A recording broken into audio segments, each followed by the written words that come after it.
palavra de hoje, o preço da promessa, Deus falou muito comigo durante esses dias, sobre falar um pouco sobre as promessas dele para nós, as promessas de Deus para nós. Porque o que eu comecei a perceber? A primeira promessa que eu recebi quando entrei na igreja, primeira promessa, entrei na igreja, começou aquela transformação na alma, no espírito, comecei a ir para a igreja de segunda a segunda. Isso é uma outra característica, tá?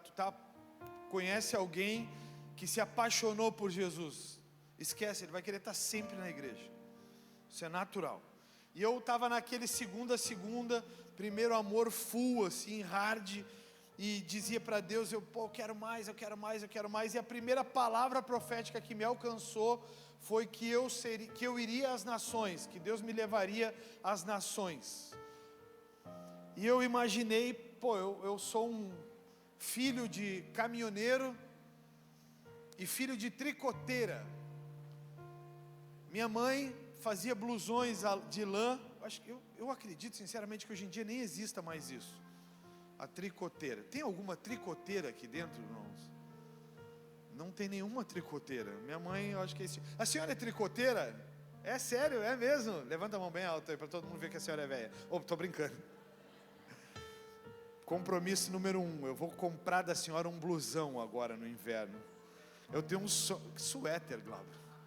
Suéter, meu irmão, suéter não uso. Eu quero comprar um blusão da senhora. A senhora já viu que a carcaça é, né? A senhora vai passar 6 meses fazendo.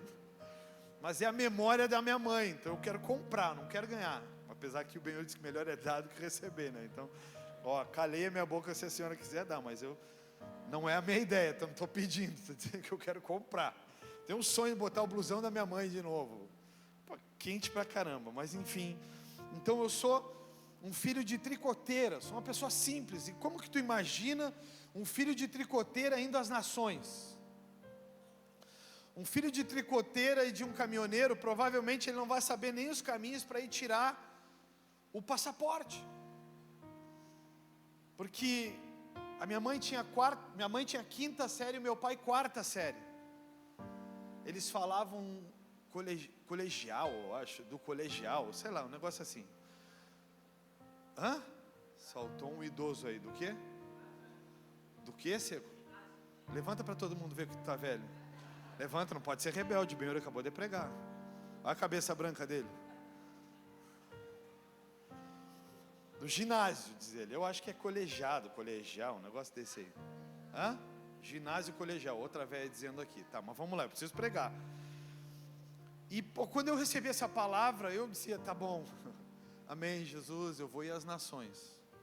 Só que, meu irmão, eu olhava para a minha condição financeira trabalhando, meu primeiro salário na SM, era Celi dos Santos Menezes, uma pessoa que eu tive a honra de conhecer, um dos maiores homens que Bagé já teve, chama-se Araceli dos Santos Menezes, que inclusive é o proprietário desse prédio, que nós vamos comprar deles em nome de Jesus uma hora. Aí nós vamos pegar esse lado e aqui do lado vai ter quadra de beach tênis, futevôlei e playground para as crianças. Você não vai mais sair da igreja, vai jogar até dentro da igreja, está entendendo? Parece uma seita, mas não é uma casa de Deus. E digo, cara, como que eu vou ir?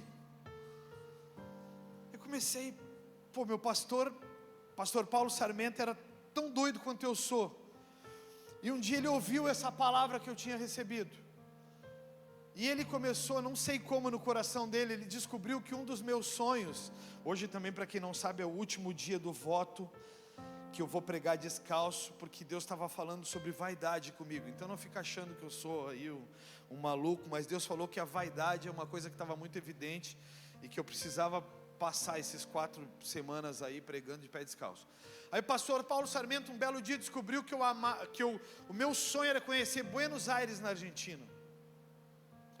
Quem não conheceu Buenos Aires na Argentina deve conhecer. A entrada no Puerto Madeira é um negócio extraordinário. E aí olha a cabeça de um homem visionário, irmãos. A família de Deus, ela tinha uma igreja em Buenos Aires, tá?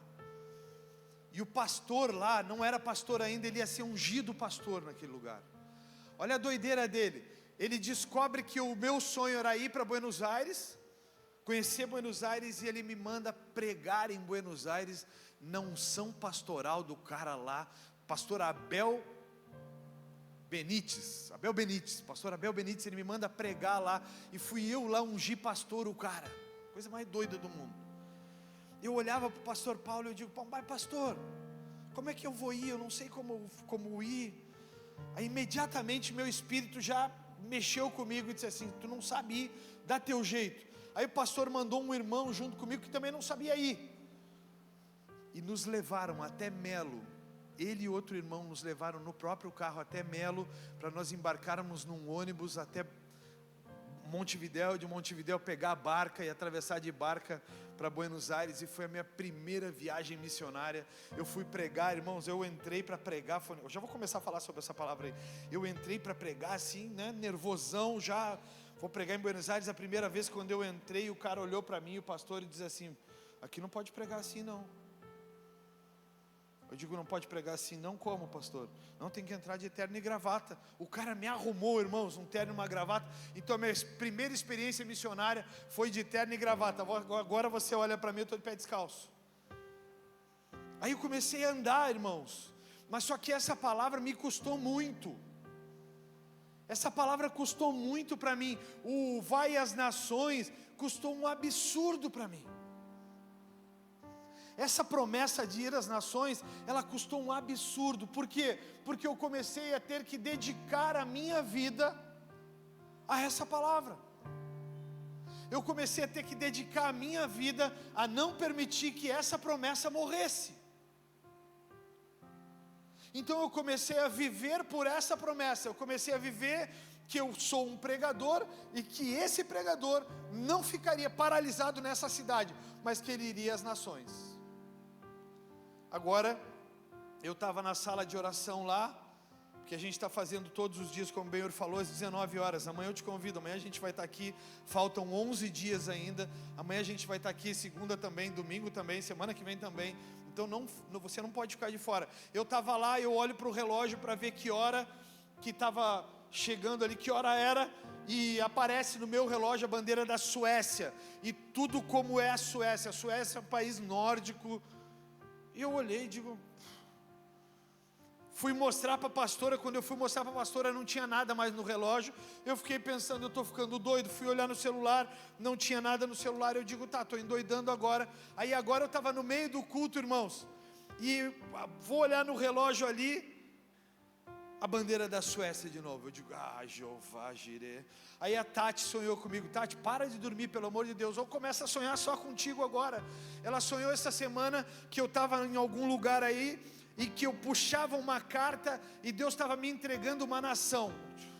Aí eu puxei a carta aqui, ó, a carta dos moderninhos, ó, a carta de Deus, a Suécia. Eu vou começar a orar por esse país, mas eu não vou lá agora, Tati. Vou lá agora, eu tenho que ir para os Estados Unidos de novo esse ano, não vai rolar. Só se Deus levantar um profeta aí, porque melhor é dar do que receber. Eu também já vou na hora, já marco amanhã. Então Deus começou a falar muito comigo sobre isso, porque tem muitas pessoas que têm uma promessa, mas desistem dela no meio do caminho. Tem uma promessa, mas não pagam um preço pela promessa, não sabem o que é a promessa. Pastor, o Senhor me chamou para pregar. Quem já ouviu isso, que o Senhor te chamou como pregador? Levanta a mão, não fica envergonhado, que é pior. Levanta a mão bem alto. Vixe. Há um preço para pagar por essa palavra. Primeiro, irmão, irmã, essa é a tua comida, ó. Essa aqui tem que ser a tua comida. Se tu quer te tornar um pregador, essa aqui tem que ser a tua comida. Pregador, esses dias eu reencontrei um grande amigo, que ele tem uma frase muito icônica. Ele diz para mim, eu não sou um pregador, eu sou um contador de histórias. Ele diz que não prega qualquer coisa, ele lê a Bíblia. Então se você tem uma palavra, se você tem uma promessa, você não pode viver essa promessa de qualquer jeito. Você não pode deixar isso passar. E eu quero te falar um pouquinho sobre essa palavra aqui. Acredito que todos nós aqui já recebemos uma promessa de Deus, ou pelo menos esperamos com confiança aquela palavra que diz no livro de Josué capítulo 24, versículo 15. Você vai estranhar que a minha tradução aqui ela pode ser um pouco diferente da tradução mais antiga, mas como a gente tem muitas pessoas novas, eu uso a nova tradução, a nova versão transformadora. Então Josué 24 versículo 15, a Bíblia diz: mas se vocês se recusarem a servir ao Senhor, escolham hoje a quem servirão. Escolherão servir aos deuses aos quais seus antepassados serviam, além do Eufrates? Ou os deuses dos amorreus em cujas terras vocês habitam? Deixa eu transliterar ela para os dias atuais. Escolham a quem servirão. Escolherão servir aos deuses que os seus antepassados pai, vô. E aí ele está falando daqueles que estavam no Eufrates, além do Eufrates. Deixa eu te falar. Escolherão servir vocês aos deuses dos seus pais, aqueles que estavam em Porto Alegre, Candiota, Ulha Negra, São Paulo, Rio, sei lá onde é que você morava, seu pai morava. Escolherão vocês servir aos sofismas, sofisma, uma paralisia na mente, uma falsa verdade. Escolherão vocês servir a esses deuses que os seus pais um dia plantaram em vocês. Não, tu não pode fazer isso, tu não pode ser aquilo, tu não pode ser aquilo outro. Escolherão vocês servirem, ou vocês vão escolher a vontade de Deus? Aí a Bíblia diz, Josué capítulo 24, versículo 15, ainda o final, a última parte, ele diz assim: Josué para e dá um decreto, um sinal: quanto a mim, Josué, não interessa o que o meu pai e a minha mãe viveram. Meu pai foi militar, eu sou pregador. Meu pai foi caminhoneiro, eu irei às nações. Eu vou falar da minha promessa, eu irei às nações. Então eu não posso ficar no Brasil, não posso ser caminhoneiro e viajar só pelo Brasil, eu tenho que ir às nações. Mas o Senhor me chamou para ser professor e para instruir as crianças. Elas não vão se depredar nessas escolas do Brasil com a ideologia de gênero. Eu vou ser um professor tradicional e eu vou ensinar às crianças o valor de ser homem e o valor de ser mulher. Você precisa pagar um preço para essa promessa. Então o Josué para e diz assim: quanto a mim, eu e a minha casa serviremos ao Senhor. Essa é a promessa de Josué. Josué não vai ser médico como Lucas. Josué não vai ser arquiteto, não vai ser construtor de tendas como o apóstolo Paulo. Josué não vai ser um advogado. Quanto a mim, eu e a minha casa serviremos ao Senhor. A missão dele era servir a casa. O que ele tinha que fazer? Se dedicar ao serviço do templo, se dedicar a estabelecer a cultura do céu no lugar. Então ele precisava entregar a sua vida. 12 espias entram na terra. Deus promete um novo céu e uma nova terra para cada um de nós aqui, mas ele prometeu uma terra que mana leite e mel para o povo de Israel. Moisés manda 12 caras espiar a terra e ver qual é que era. 12 caras vão e sentem medo. 2 caras vão e dizem: a terra é boa. Um deles é Josué, o outro é Caleb. Ele olha para aquela terra e diz: é duro, a terra é cheia de gigantes, eles são muito grandes. Eu vou trazer uma amostra para Moisés. Quando eles trouxeram uma amostra, eles trouxeram uma amostra de uva, de um cacho de uva. Eles tiveram que carregar entre 2. A terra que ele pisaria, ela era uma terra cheia de gigantes. Qual é a terra que você está pisando, meu irmão e minha irmã? Quanto a mim, eu e a minha casa serviremos ao Senhor. Quanto a mim e a minha esposa, o que Deus tem pedido para nós? Deus para mim já pediu a minha carreira. Deus para mim pediu a minha carreira. A carreira bancária para mim já era, acabou. Era meu sonho, eu realizei meu sonho profissional. Meu sonho profissional era ser bancário, eu fui. Mas o Senhor disse: basta, não te quero mais lá. Sabe como é que Deus permitiu me desligar da minha carreira bancária? O Bradesco me mandou um telegrama. Quem sabe que ainda existe? Quem não sabe o que é telegrama? Eu adoro isso. Quem não sabe o que é telegrama, levanta a mão, para saber se existe algum ainda. Tu não sabe, Cris? Não? O que é telegrama? Telegrama é uma mensagem datilografada, que vem pelo correio. Aí tu abre aquele negócio, parece aquelas letrinhas de datilografia. E na minha mensagem cultural dizia assim: procure a agência 0439, leve os seus documentos, você está sendo desligado. Uau! Assim, não vai ter um beijo, um abraço? Não vão me dizer nada? Vocês não vão dizer que eu fui maravilhoso? Eu pensava na minha mente, eu sou o quinto colocado numa campanha nacional do Bradesco.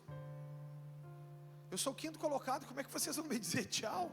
Só porque eu rompi o tendão de Aquiles e eu não tenho previsão de volta? A minha gerente, ela foi tão astuta, que ela foi na minha casa, eu achei que ela estava indo me visitar para ver quanto eu estava bem ou mal, para orar por mim. Ela foi para ver e ela fez uma pergunta, Edson também é bancário. Ela me fez uma pergunta, Edson. Ela me disse assim: ai, pois é, que pena que tu está passando por isso. Quanto tempo tu acha que tu volta? E eu, mais inocente, idiota, respondi. Eu disse: poxa, infelizmente não tem previsão, porque deu um problema no tendão e eu vou ter que fazer outra cirurgia. Aí ela diz: não tem previsão, bingo, tu estás demitido, o telegrama chegará. E eu achei que ela era uma pessoa generosa, mas Jezabel estava na minha casa e eu não identifiquei. Mas hoje eu entendo que o telegrama era a carta de Deus. Eu vou te levar para coisas maiores, estruturas maiores. Eu vou fazer contigo algo maior. E então hoje eu acredito no que Deus tem capacidade de fazer, quando Ele mesmo prediz aquilo que é para nós vivermos. E a predição de Deus, ou preeleição de Deus, ela se dá através das promessas dEle. Eu tenho uma promessa de ser pastor. Quem aqui tem a promessa de ser pastor? Levanta a mão. Levanta a mão que eu quero conhecer. Olha a esposa levantando a mão dele aqui. Quem aqui tem a promessa de ser pastor? Levanta a mão. Tu está me oferecendo um mate ou uma promessa? É a promessa, né? Levanta a mão aí. Levanta a mão. Oh, miséria. Dura coisa pediste. Mas não há missão na face da terra. E aí eu peço que vocês não fiquem chateados comigo, mas não há profissão ou missão na face da terra tão honrosa como a missão de ser pastor. Não há, porque quando tu recebe uma pessoa destruída pela vida e tu consegue fazer essa pessoa voltar a enxergar virtudes na vida, é como se eles dessem uma injeção de adrenalina e eu acho que eu posso tudo de novo, ninguém pode me paralisar. Acredito também que todos nós cremos em um Deus poderoso que não esquece o que prometeu. Quem sabe a sua promessa talvez é a espera de uma cura, a espera da salvação dos filhos, mães que oram meses, anos, décadas para que os filhos abandonem a drogadição. Quem sabe a sua promessa é a promessa da cura daquela enfermidade que você carrega por décadas. Essa semana eu passei por uma menina na rua, ela de cadeira de rodas, ela só movimenta as mãos, a cabeça caída para o lado, ela anda assim, e ela só movimenta as mãos. Quando eu olhei para ela, meu coração se encheu de misericórdia, eu me compadeci, eu tinha vontade de descer e falar com ela, mas eu dizia para Deus de todo o meu coração: Deus, o que é isso? Que carga é essa? Que sinal é esse que essa pessoa carrega, que ela está testemunhando para mim, que eu não consigo enxergar agora? Porque de repente você está aí, já estabelece um julgamento dizendo assim: mas se Deus é bom, por que essa pessoa vive isso? Essa pessoa não vive isso porque ela está sendo punida, ela vive isso porque ela tem um propósito. Não tenta discernir o propósito de Deus para ela com o seu propósito. De repente o seu propósito é trazer alegria, ensinar. De repente o seu propósito é ser pastor. De repente o seu propósito é ser médico, como a gente tem aqui o Alifer e a Ana Paula. O propósito dela é terminar a sua jornada, de repente sem murmurar. Terminar a sua jornada nos ensinando que dá sim para ter uma vida de gratidão a Deus, sem vivendo na condição em que ela está. Essa semana eu celebrei muito duas coisas. Eu celebrei, e infelizmente eu não vou lembrar o nome da cientista. Não dá ainda para dizer que ela descobriu a cura para a tetraplegia, mas dá para dizer que já tem 6 pessoas andando, depois da não sei o que, mina. que é já reconhecida como a vitamina de Deus, é por aí, alguma coisa assim, se alguém lembrar fala. A proteína de Deus, ela é em cruz, em formato cruz. Sim, ela é uma brasileira. Caramba! Eu ouvi tantas promessas que o avivamento vai sair do Brasil para as nações. Se isso não é um avivamento, o que é isso? É as pessoas voltando a ter esperança, é as pessoas voltando a ter ânimo. Cara, quando aquela mulher lançou isso, e eu vi realmente um cara andando e o cara testemunhando, e a mulher alcançando aquela atleta chamada Laís Souza, meu irmão, é como se entrasse ar nos meus pulmões, e eu dizia para Deus, que coisa maravilhosa! As pessoas vão voltar a ter esperança. Que promessa doida que essa mulher deve de ter, cara. De repente, a promessa de Deus para Laís Souza é que ela voltaria a andar. De repente, a promessa de Deus para a mãe da Laís Souza é que ela seria curada, meu irmão. Deus levanta uma brasileirinha. Já parou para pensar, cara? Mas quantos meses, semanas, anos ela está vivendo por essa causa? E você pensando em parar. Essa semana, um ministro do STF, ele assume dos maiores casos que o Brasil já conheceu no meio jurídico. O caso do INSS e do Banco Master. Presta atenção aqui. O caso do INSS e do Banco Master. Esse cara teve uma promessa. Esse cara testemunha numa pregação que ele teve uma promessa, que ele seria um dos legisladores que mudaria até as leis no Brasil.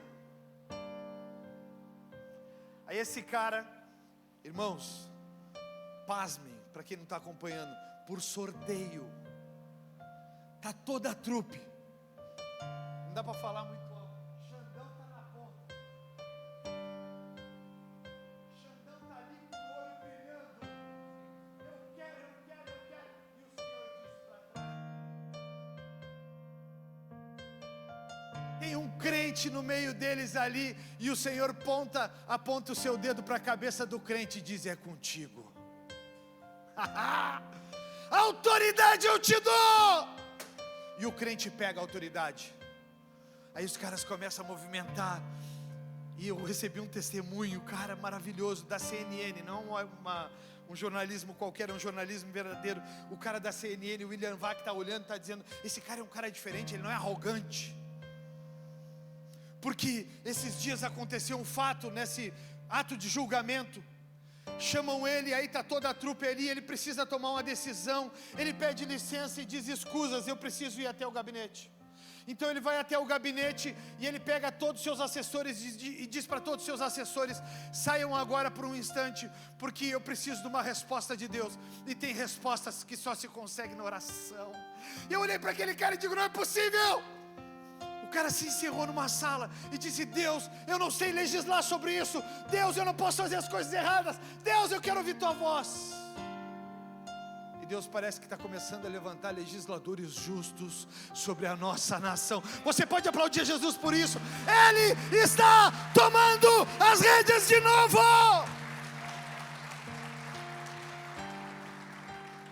Mas de repente você não é uma pessoa que se anima com essas coisas. Eu me animo. Eu começo a gritar, eu não olho outra coisa na televisão, eu estou pirado por esse caso. Meu Instagram está que só aparece o Xandão. Aquele homem é perseguidor, irmãos, aquilo é filho de Satanás. Eu comecei a olhar para tudo, irmãos, porque eu comecei a criar esperança no Brasil. Sabe quando enche o pulmãozinho de ar e tu consegue dar uma corrida legal? Eu comecei a encher meu pulmão de ar e olhar para o Brasil, tem esperança para o Brasil. Quando a cientista está descobrindo isso, agora os tetraplégicos começaram a tatuar uma pessoa sentada numa cadeira, 1 passo, 2 passos, 3 passos, aí tem 5 ou 6, aí de repente o cara está em pé. Caraca! Eu comecei a voltar a sonhar. De repente, a sua promessa é a espera de um cônjuge cabeça dura, e como tem eles aqui. E eu não estou falando que é o homem só, porque hoje elas estão dando aula de cabeça dura também. Silêncio na congregação. A simples espera do resultado de um teste. Eu sonho ser grávida, a promessa é que eu vou ser mãe, e o resultado, e aí a gente olha, e tem 2 pontinhos, eu vou ser pai. Eu lembro como se fosse hoje, quando ela me disse que a Julie iria vir. Meu irmão e minha irmã, vocês sabem, quem está me conhecendo agora, perdão, eu sou meio piradinho da cabeça, eu tenho vontade de gritar para tudo, ou de sair correndo. Eu tinha só vontade de sair gritando e correndo, eu vou ser pai. Eu estou cansado dessa vida só de tio, que ser tio é bom também, mas eu queria ser pai. Aí Deus, Ele é tão maravilhoso, que Ele deu uma igual a mim para me punir, ou me punir não, polir, a minha esposa sabe, ela é igual, irmãos. Às vezes ela olha para mim e diz, pois é pai, eu sou igual a ti. Digo, agora os direitos humanos não deixam eu te bater, mas eu tomei tanto pau da minha mãe por isso. Meus irmãos, a minha mãe, ela era um anjo, mas o anjo tinha espada. A minha mãe me dava pau com um pedaço de cabo de vassoura. Minha mãe, uma vez, ela me deu uma vassourada, a vassourada não fez efeito, ela pegou uma chaleira que ela estava na mão e me atirou pela cara. Infeliz, tu não vai aprender agora, tu aprende.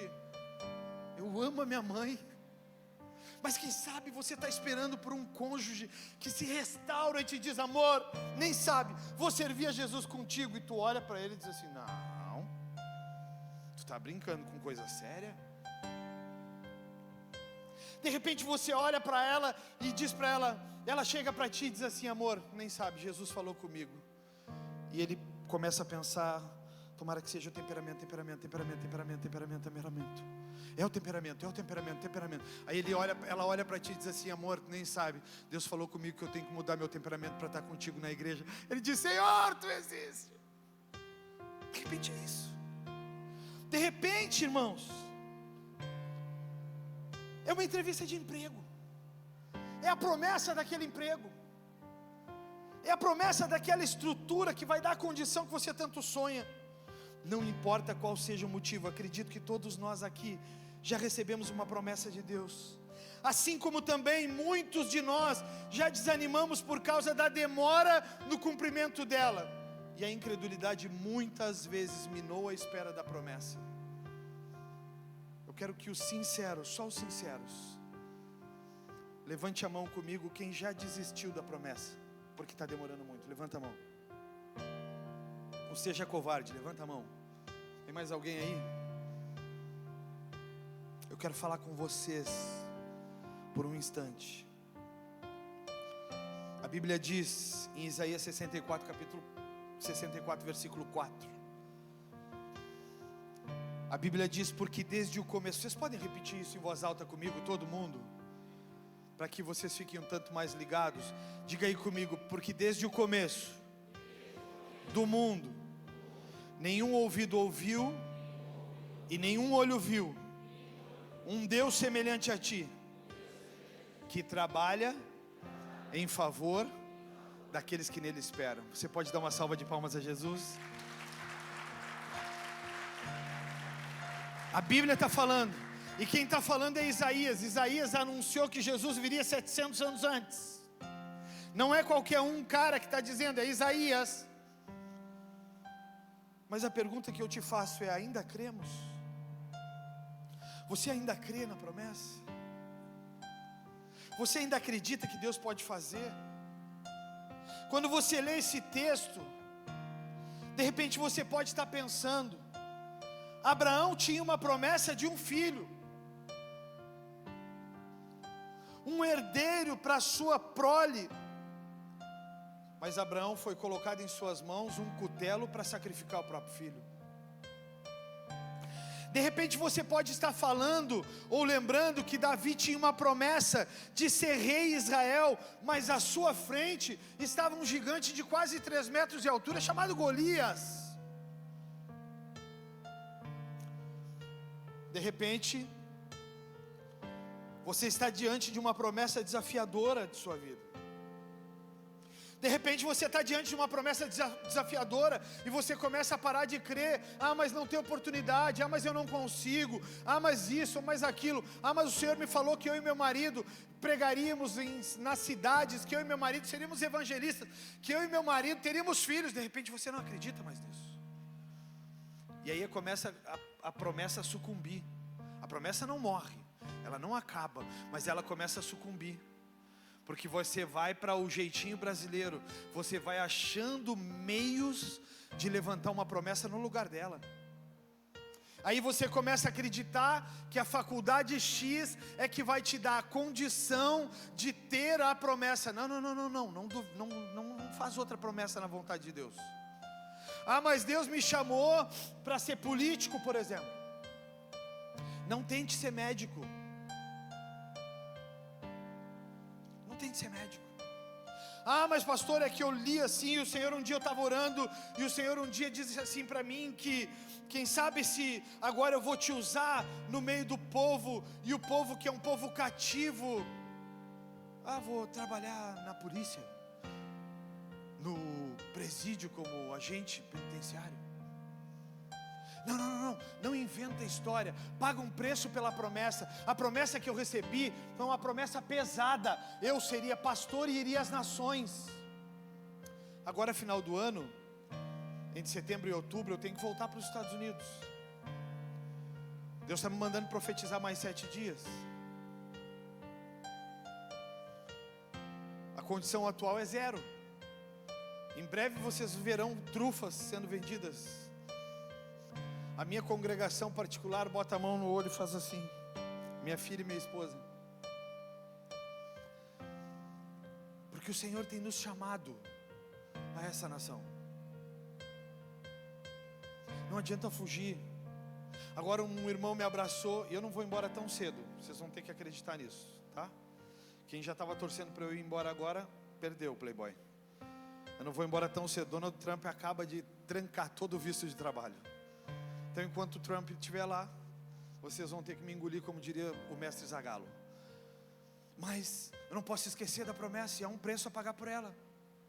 Agora o irmão bate no meu ombro, o nosso Laírton aqui, líder da intercessão. Ele bate no meu ombro e diz assim para mim: ontem Deus mandou eu falar para ti uma coisa. E eu já fico esperando, né? Deus, ele tem umas ideias tão estranhas comigo. O Laírton disse para mim: Deus mandou te falar, arruma as malas. Queria tanto ficar. Queria tanto ficar. Olha para o seu lado e olha para trás, por favor. Gira a cabeça. Sabe quanto tempo leva para pregar e encher uma igreja assim, depois de 11 anos? Sabe quanto tempo leva? Sabe como é que é? Sabe como é que é? Toda a igreja, ela passa pela explosão inicial. As pessoas te conhecem, gostam, aí vem os gritão, porque gostam de grito, e começam a vir para cá, e aí só que passa os anos, e passa a empolgação, e aí fica só aquilo que é verdadeiro. Sabe como é que é?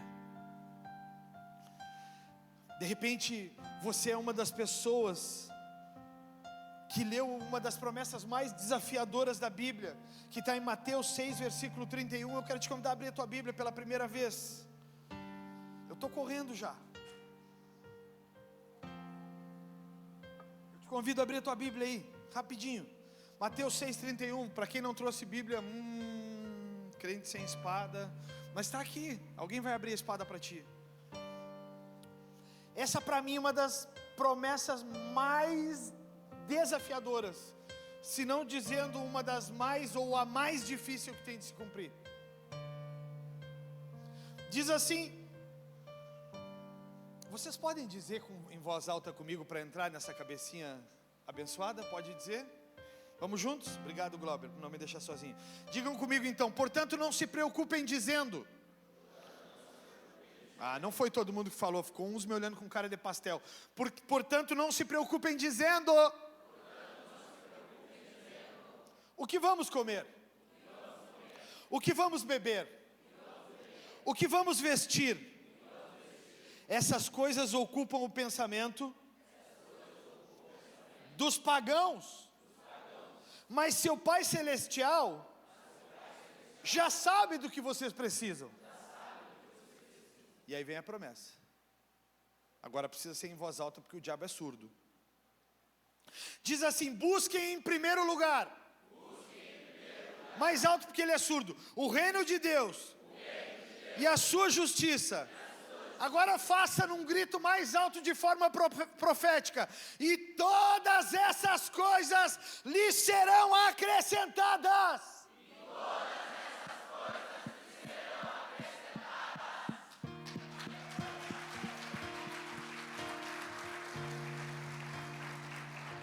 Eu sei, porque em toda a igreja tem os chatos. Não vou nem olhar com olhares fixos para você não achar que é você. Eu sei que em toda a igreja tem o chato, e os chatos estão dizendo: mas isso é uma loucura, eu vou me embora. Eu disse que não era para te vir nessa igreja, essa gente é louca.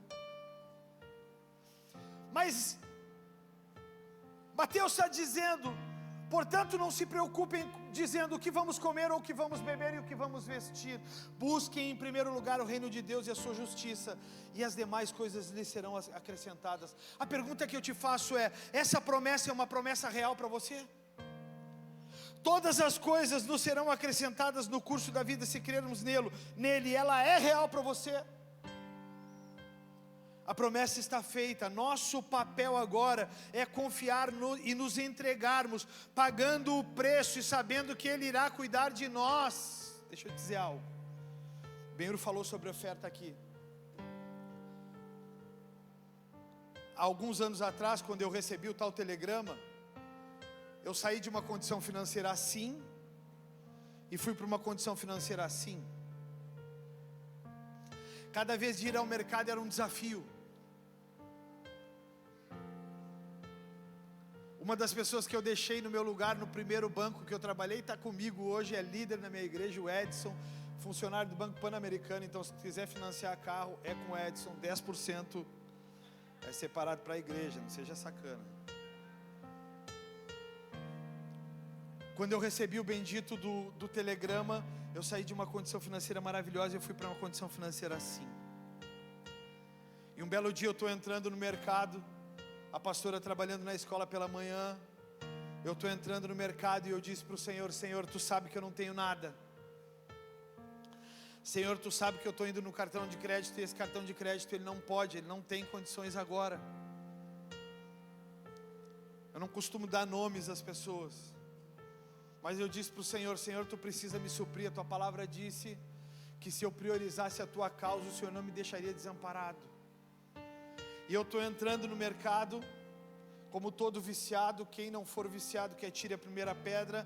Pega o celular e dá uma olhadinha. Tem viciados aqui que eu sei. Todo tempo dá uma paradinha, quando distraiu vai dar uma olhadinha. Ninguém chamou, não, ninguém chamou. Eu olhei e disse: caraca, alguém errou. Peguei o celular e mandei uma mensagem para a Tati: para de sonhar, mas pode continuar ofertando. Eu mando uma mensagem para a Tati: Tati, eu acho que tu errou, cara. Acabou de cair R$500 aqui na minha conta. Tu mandou o Pix para a pessoa errada. Manda o Pix aí que eu vou te devolver e... Pô, tu não vai deixar esse furo aí, Deus o livre. E ela disse: não, pastor, eu estava orando e Deus mandou eu te enviar esse valor. Eu comecei a chorar. E estou louco para chorar de novo. Eu comecei a chorar e eu comecei a dizer para Deus: Deus, obrigado por o Senhor ser um Deus fiel. E mesmo com essa minha incredulidade, o Senhor fazia coisas boas. Aí eu aprendi mais uma escola, porque agora vai completar 11 anos que eu patrocino pessoas a irem em conferências. Ano a ano eu pago para pessoas irem. E agora vai se cumprir o 11º ano, eu vou pagar para 2 pessoas que não têm condição de ir. E eu vou pagar com a maior de todas as alegrias. Então, se você está tímido com isso, você pode procurar no final do culto uma pessoa dessa que está em pé e diz: eu quero aquelas 2 entradas que o pastor disse que vai pagar. Eu vou ali e já vou pagar agora, com a maior alegria do mundo, porque hoje eu estou na condição de quem pode abençoar. Nós temos 7 pessoas, Tiago também ali, diz que quer abençoar uma pessoa. Mateus 8 agora, Mateus diz que tem 8 ingressos da conferência gratuitos. Ah, pastor, eu estou com vergonha. Vergonha é uma coisa que o diabo bota. Não fique. A questão que eu tenho aqui a te dizer é que pode ser que você seja daquela turma que diz que você não tem promessas de Deus a seu respeito, sem lembrar do que está escrito. Antes disso eu quero te perguntar, você tem alguém aqui que não sabe uma promessa de Deus para a sua vida? Levante a mão, não é vergonha para ninguém. Eu não sei a promessa de Deus para mim. Levanta a mão bem alto, não fica aqui que nem sem vergonha que está roubando. Eu não sei a promessa de Deus. Levanta a mão aí. Que legal, é nobre isso. Eu vou te dar uma agora. Essa é poderosa. Te prepare, igreja, para aplaudir o Senhor por essa promessa. Salmo 91, versículo 5. Todos que não sabem a promessa, levante a mão bem alto. Fica com a mão lá em cima, sem vergonha. Não sei a promessa, sem vergonha, bem alto. Depois a igreja toda vai aplaudir a Jesus por essa promessa que está sendo entregue para aquele que não tinha nenhuma promessa. Não tenha medo dos terrores da noite, nem da flecha que voa durante o dia. Não tema a praga que se aproxima na escuridão, nem a calamidade que devasta ao meio-dia. Agora eu vou te entregar a tua promessa. Ainda que caiam 1000 ao teu lado e 10.000 à tua direita, você não será atingido. A promessa é que Deus não vai te desamparar, nem no meio da tempestade, nem no meio dos dias de calmaria, e nem nos dias que você esquecer. Ele está te guardando.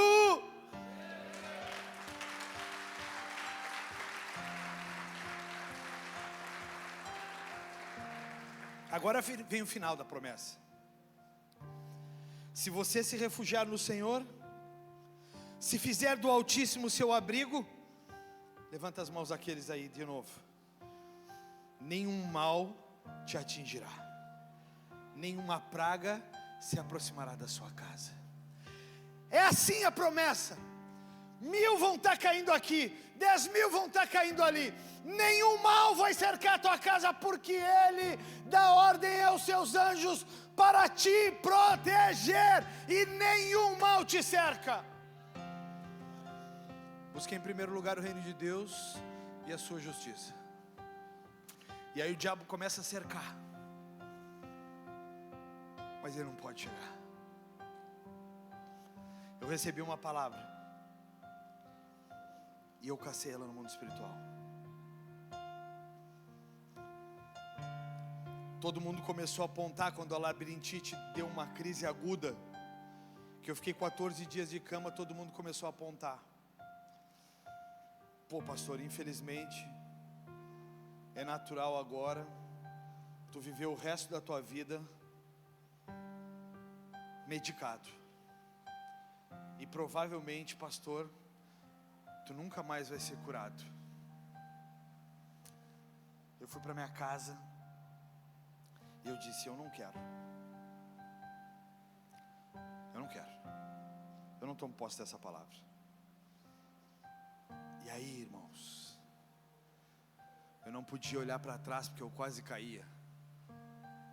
Eu não podia olhar rápido para o lado porque eu ficava tonto.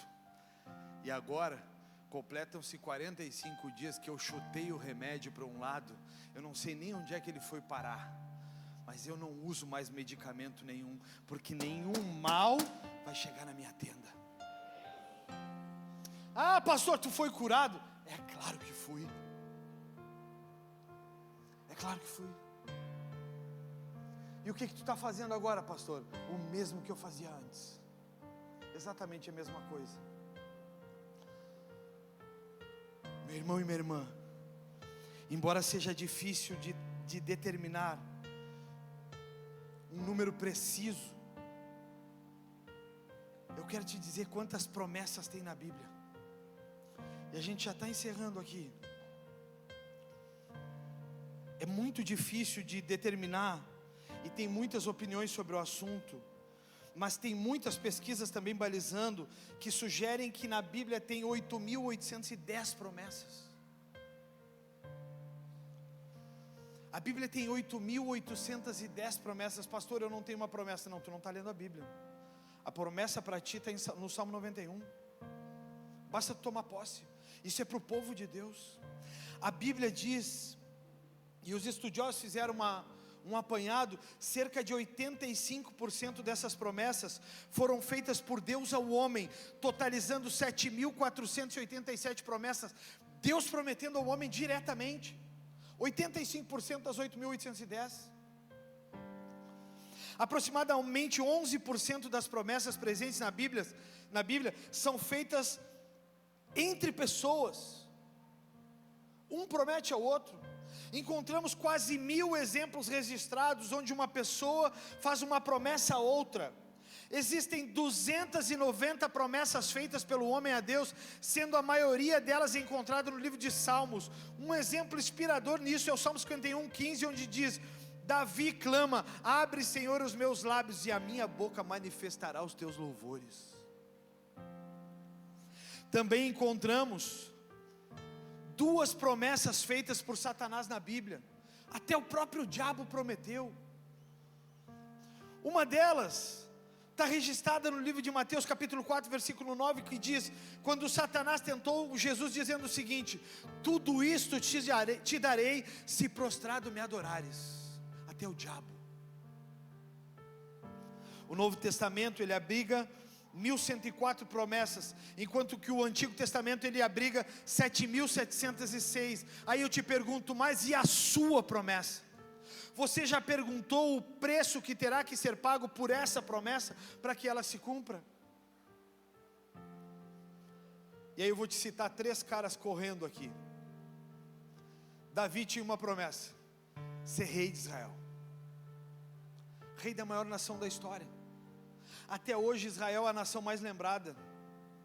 Os Estados Unidos ele é citado como a nação mais próspera, a China como a maior.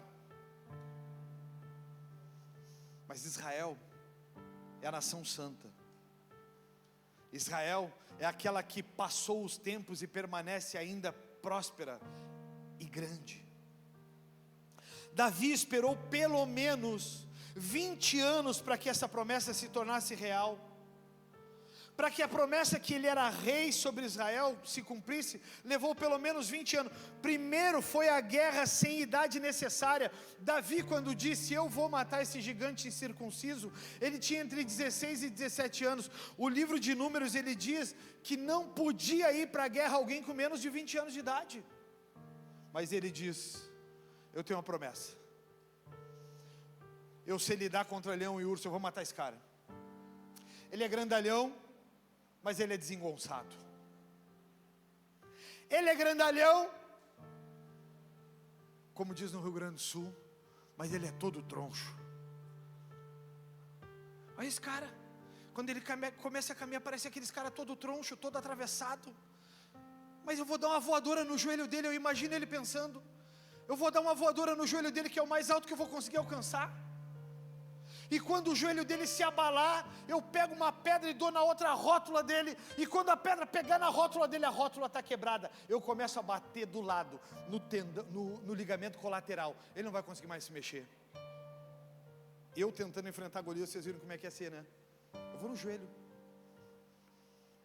Mas Davi agacha, pega a funda, pega 5 pedras, porque tinham 5 gigantes.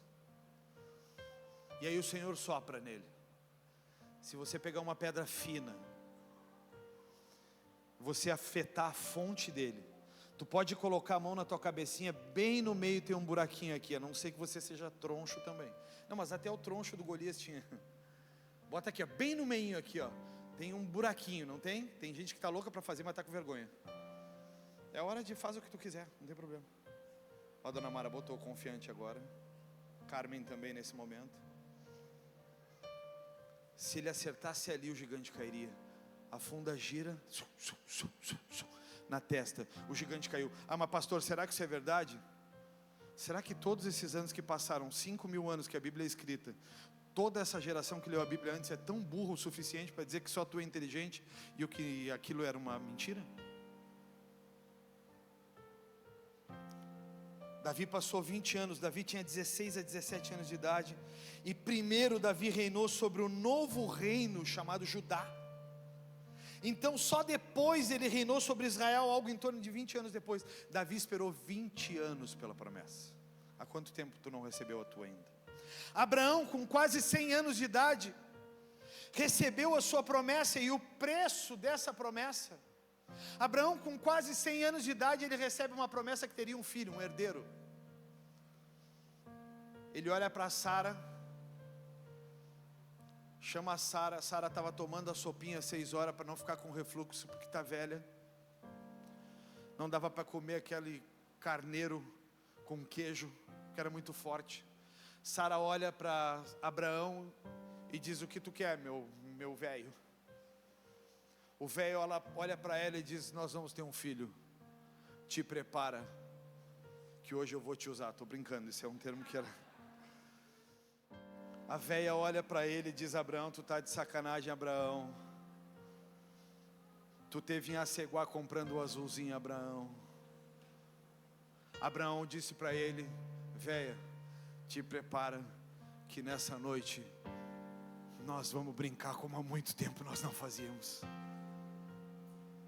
Horas se passaram, o cenário de caos estava formado.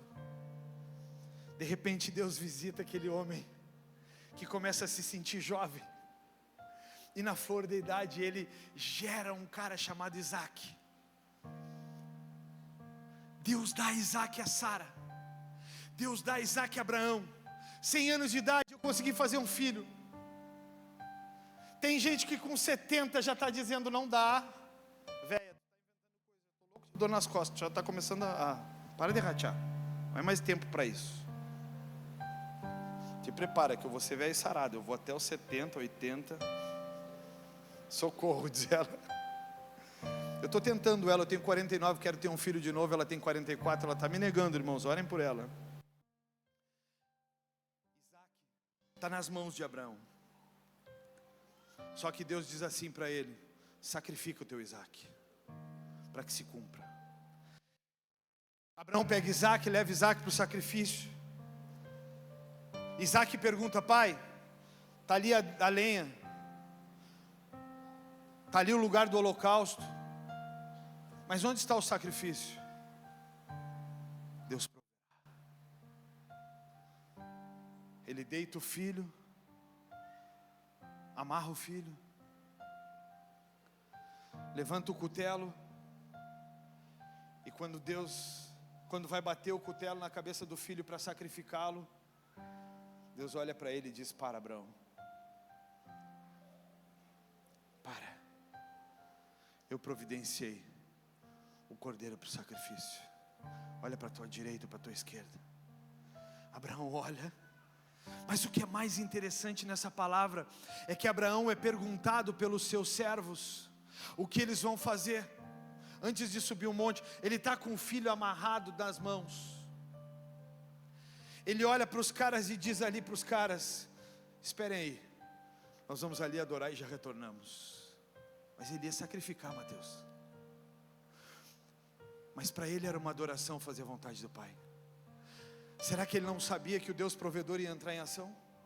Às vezes o que Deus está te pedindo é para você sacrificar algo muito mais simples.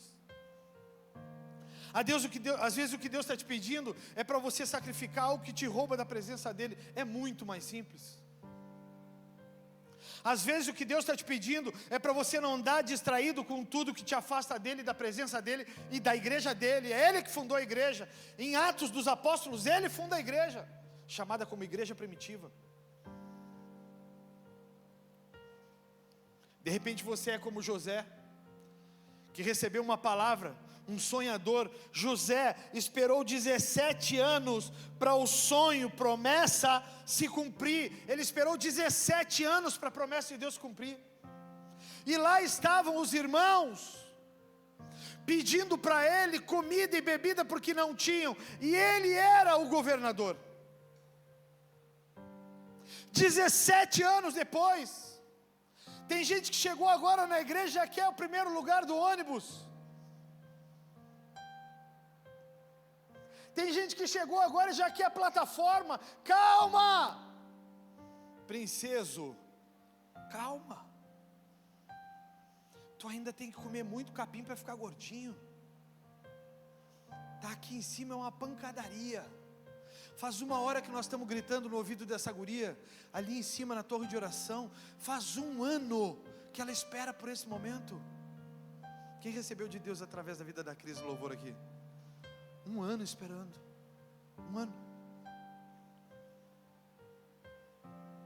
1 ano testando o caráter.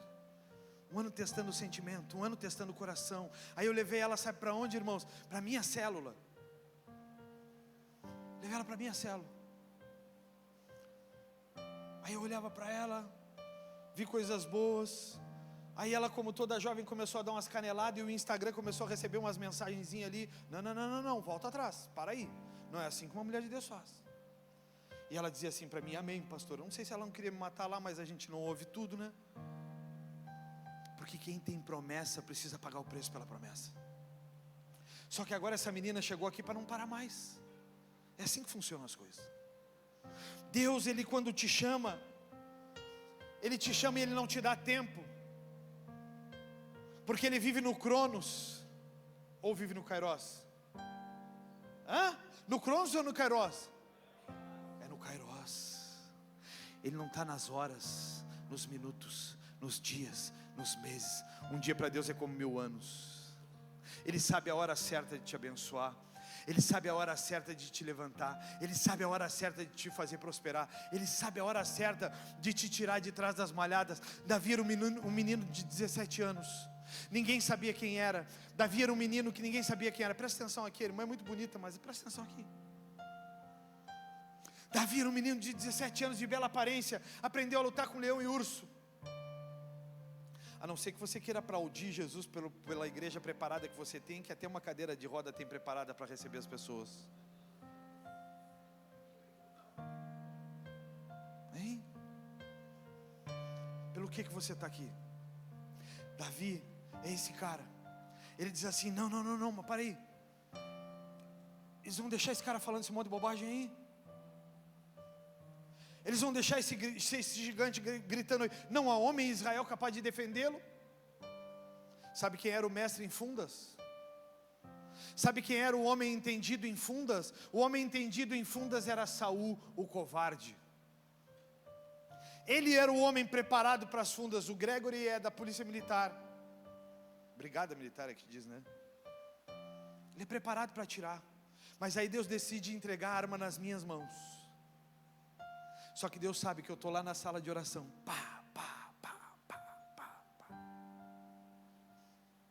Eu me coloquei um desafio. Nesses 21 dias de sala de oração, faltam 11.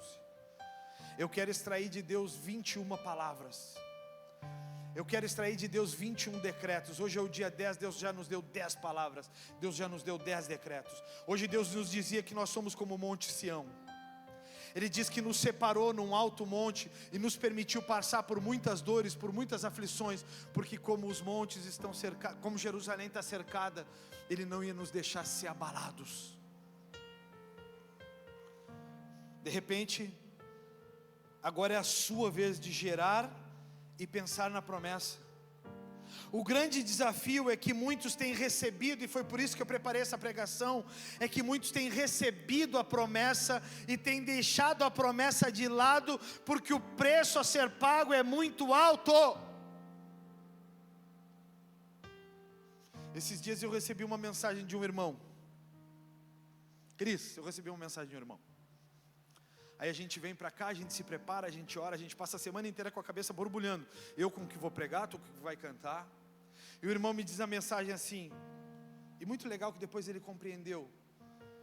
Ele diz assim: pastor, o que eu acho que está faltando para nós agora é ir mais para as ruas. Tu concorda? E eu disse para ele: não, eu discordo completamente. Eu acho que tu está redondamente enganado. Primeiro que eu olho para a igreja está sempre cheia.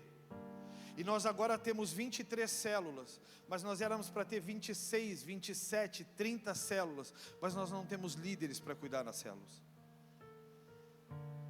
Então nós tivemos que nos encaixotar em 23 células.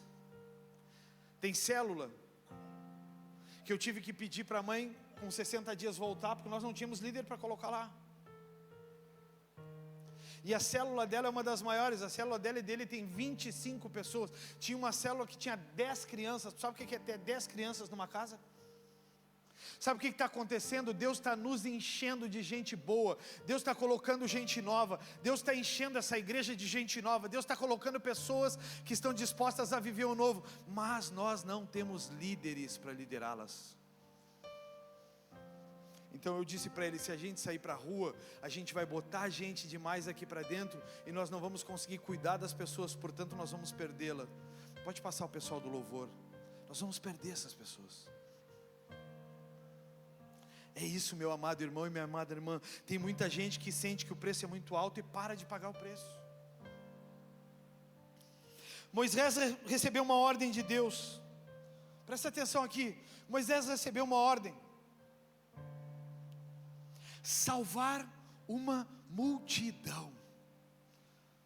Deus abençoe o Vitor e a Carol estão indo. O Vitor está indo para uma jornada de 3 meses, foi chamado na SUSEP, vai para lá para o treinamento agora. Levante a sua mão para cima e abençoe ele. Diga para ele: nós te abençoamos, Vitor, em nome de Jesus. Seja a boca de Deus naquele lugar. Nós te amamos. Deus está fazendo coisas grandes aqui, irmãos. Deus está tirando as pessoas de lugares e está colocando em lugares de honra. Moisés recebeu uma ordem de Deus, salvar uma multidão. Dizem os estudos que era entre 2,5 milhões a 2,8 milhões de pessoas que estavam saindo do Egito para serem salvas. Deus tinha dado a ele uma grande missão. No meio do caminho, muitas pessoas se desviaram. Alguns já me perguntaram: pastor, mas a igreja aqui já salvou gente, batizou gente que está desviada. Aconteceu com Moisés, vai acontecer comigo também. Moisés teve pessoas que se desviaram, teve pessoas que caíram no meio do caminho em pecado, teve pessoas que desistiram, mas ele, Moisés, precisava continuar, pois sabia o Deus que havia lhe chamado. De repente você está olhando para mim e você conhece muitas pessoas que desistiram, mas não é sobre elas, é sobre você. Você é o resgatador, elas são os resgatados. Mas pastor, como que eu faço? Êxodo capítulo 14, versículo 13, Moisés, porém, disse ao Senhor: não tenham medo. Moisés, porém, disse, desculpa, o Senhor saiu errado aqui. Moisés, porém, disse: não tenham medo, apenas permaneçam firmes e vejam como o Senhor os resgatará nesse dia. Vocês nunca mais verão os egípcios que estão vendo hoje. O próprio Senhor lutará por vocês. Fiquem calmos. Sabe o que Deus estava dizendo para ele? Sabe o que Moisés estava profetizando para o povo? Ele me mandou tirar vocês daqui. Ele vai prover os meios. Sabe o que aconteceu? O mar se abriu e eles passaram a seco. Esses dias eu estava em Maceió, porque não pode ser ruim sempre. Tem dias que tem que ser bom. E eu estava em Maceió curtindo, barriguinha vermelha, cabecinha vermelha, e eu vou para um lugar e o cara diz assim: lá é o caminho de Moisés. E eu comecei a entrar em conflito comigo. Eu vou pregar sobre isso ainda, espera. E eu disse para o cara: tá, mas cadê o caminho de Moisés? O caminho de Moisés está fechado. E o cara diz assim: precisa de 2 coisas. Precisa de uma lua. A lua precisa fazer contato. A lua precisa estar no céu. A lua X, e o cara dizia para mim: não sei que lua é. Então quando essa lua está, a maré baixa completamente e a maré alcança 0,0. Quando a maré alcança 0,0, se abre um caminho no meio do mar. Pode procurar para mim o caminho de Moisés em Maceió. Se tu achar um Maragogi, caminho de Moisés. Então o mar baixa 0,0, se abre um espaço e as pessoas caminham no meio do mar. Sabe por quê? Eu descobri em oração: o Senhor quer deixar indo os seus sinais. Sabe o que aconteceu depois da arca de Noé? Sabe o que aconteceu? Deus deixou um arco na terra, no céu. E toda vez que aquele arco aparece, significa que Ele tem uma aliança com você e que Ele nunca mais vai destruir a terra. Você pode ficar em pé? O que eu quero te dizer com tudo isso é que o mesmo Deus que começou, está aí a imagem? Olha lá o caminho de Moisés. Olha lá, o mar se abre para os 2 lados e vai um caminho. Eu estive lá e quando eu passei ali o caminho estava fechado.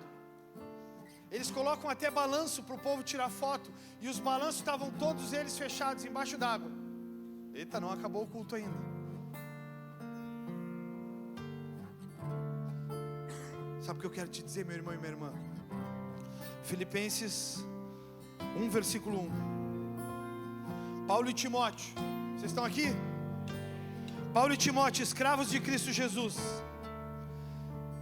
Escrevemos a todo o povo santo em Cristo Jesus que está em Filipos, incluindo bispos e diáconos. Que Deus nosso Pai e o Senhor Jesus Cristo lhes dêem graça e paz. Todas as vezes que penso em vocês, dou graças a meu Deus. Sempre que oro, peço por todos vocês com alegria, pois são meus cooperadores na propagação das boas novas desde o princípio do dia até agora, desde o primeiro dia até agora. E eu te convido a levantar a tua mão para cima, bem alto, todos vocês. A palavra de Deus diz: tenho certeza de que aquele que começou a boa obra em vocês irá completá-la até o dia de Cristo Jesus, até o dia que Jesus voltar. Aquele que prometeu é fiel para cumprir, Ele não vai desistir. Se Ele disser que vai fazer, Ele vai fazer. Como em tudo que prego, essa palavra não é sobre você, sobre os outros, ela é sobre nós. O que devemos fazer para que essa palavra se cumpra então? Você precisa decidir se você é dos que retrocedem ou se você é dos que avançam. Você precisa decidir se você vai desistir agora, se você é como eu, que não vai se entregar por nada, com dores ou com alegrias, com sofrimentos ou com virtudes. Não vamos parar. Hebreus capítulo 10, versículo 23. Levante suas mãos para o alto. Pegue da mão do seu irmão aí. Pegue da mão dele, levanta a mão para ele, dele para cima. Nós já vamos adorar aqui e encerrar com uma oração. A Bíblia diz: pega aí, aperta a mão desse homem e dessa mulher aí. Registra isso, comunicação, vamos lá. É um tempo profético. Pega a mão, não deixa mais eu viajando aí. Agarra a mão dela na cruzada aí, Gabi. Pega dos cabelos, né? Aí, tô brincando. Bota essa mão dele para cima. Começa a sacudir essa mão dele, porque a hora que essa palavra alcançar ele, as estruturas vão mudar, os tempos vão mudar. Você não vai sair daqui como você chegou. Você entrou aqui enfraquecido, mas você vai sair daqui forte. Hebreus capítulo 10, versículo 23. Mantenhamos firme a esperança que professamos, pois aquele que prometeu é fiel para cumprir. Aquele que te prometeu, Ele é fiel. Você não vai ficar desamparado. Você